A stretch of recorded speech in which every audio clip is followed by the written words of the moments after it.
Hey everybody, this is Sean. I hope all you guys are having a very blessed week. Great start of the school year. If this is your first time, I think you guys should watch the old videos. I pray that they bless you. You learn something and it helps you get closer to God.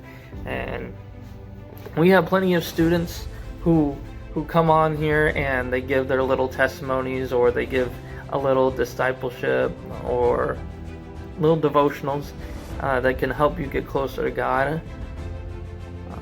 So check them out. I know the older videos of me aren't as good and I'm trying to learn better, but I think you should check them out.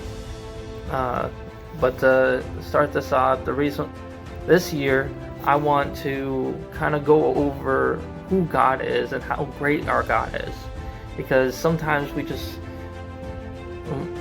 don't understand why we believe in Him, or we limit Him. We keep Him at a distance. Be like, all right, God, I believe in you, but I don't understand why I have to do all this stuff. Why I must trust you with everything. But this is why I'm making these videos, because once you get to know Him a little better, it's kind of like in a regular relationship. You get to know the person and you become closer to them, and you're willing to let Him get closer to you in your life. So don't stop watching the video now. The videos will get better throughout this year, and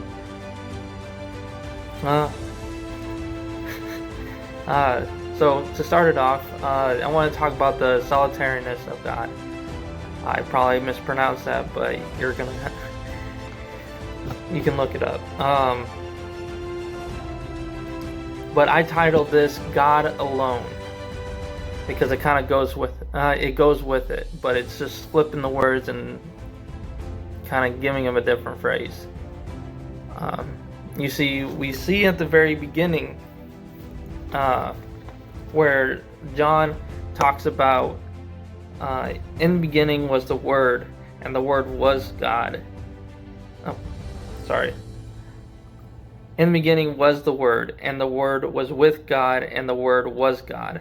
The same was in the beginning with God. All things were made by Him, and without Him was not anything made that was made.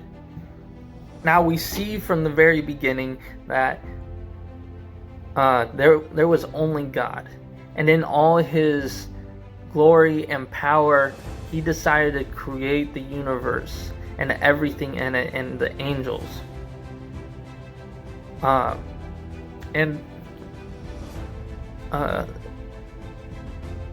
What it means for the solitariness of God, or God alone, like I titled it, God Alone, there is nothing that has the power of God, and there is nothing like God.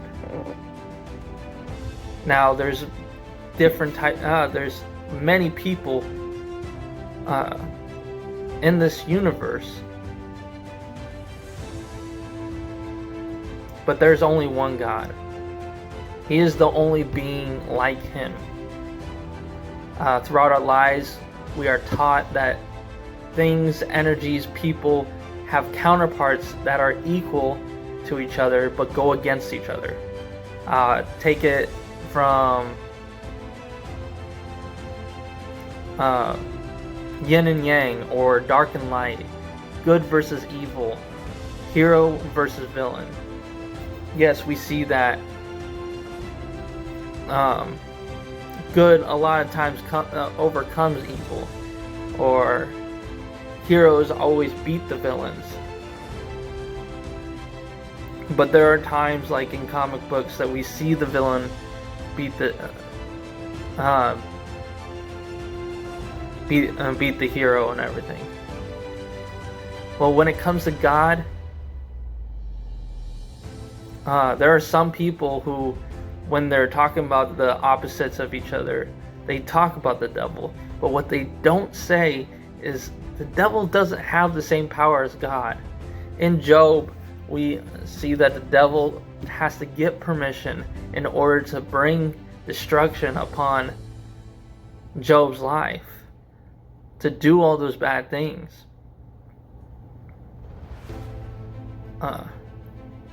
You see, when the name of God is called over our lives, we are protected by Him.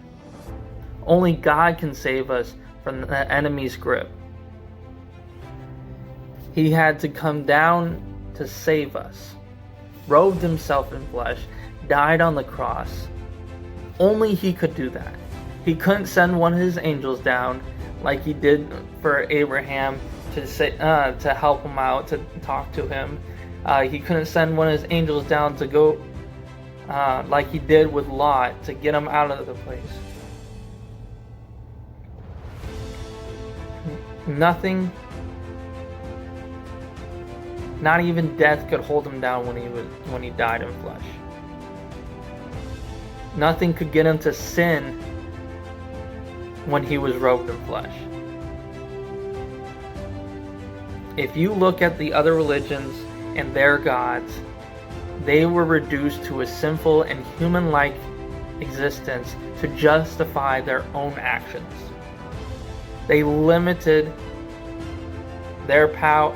This limited their power and godliness, but our God is not that way. He can't succumb to these type of things. He is not human. He cannot make these human decisions. In Isaiah 44:24, it says, "Thus saith the Lord, thy Redeemer, and He that formed thee from the womb. I am the Lord that maketh all things, that stretcheth forth the heavens alone, that spreadeth abroad thy earth by myself." He's claiming that He claimed and proclaimed that He was the only one. There was none like Him. You see, you cannot reduce God. You cannot reduce God to be safe for you. What it means to be safe, to basically teaching light doctrine, saying once saved, always saved, or we are saved by grace alone. Yes, that is the verse, but it is through our obedience to Acts 2:38 that grace is for us. That grace can save us. If you have a tame God, He wouldn't be able to do much for you. There would be no healing, no mercy, no Acts 2:38.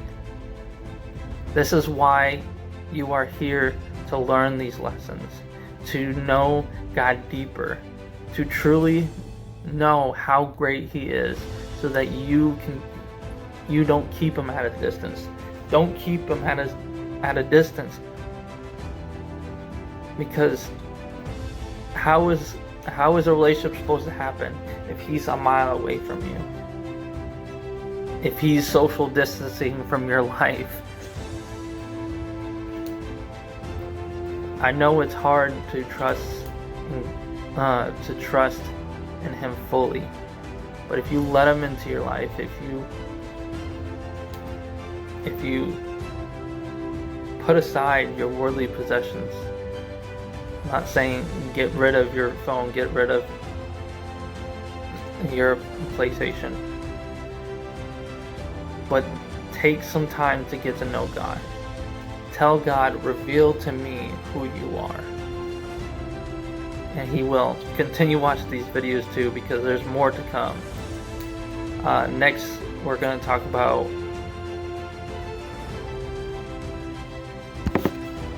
the knowledge of God. So I hope you guys learned a little something. I know it's little, but we'll go way more in depth as we go into these lessons. I hope all of you guys have a really good day. Pray, obey, repeat.